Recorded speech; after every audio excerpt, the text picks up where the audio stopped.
లోక పాప భారం మోయ బలిగా మారే ఈ ప్రేమ దోష శిక్ష తాబరించి రక్తమోడ్చే ఈ ప్రేమ శాంతి రక్ష మనకునీయ శిక్షనుందే ఈ ప్రేమ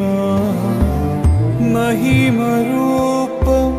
నీవు దాచ సొగసు విడిచే ఈ ప్రేమ మరణము మరణింపజేయ మరణమాయెను తిరిగి లేచి మరణం గెలిచి విజయుడాయెను విజయుడాయెను.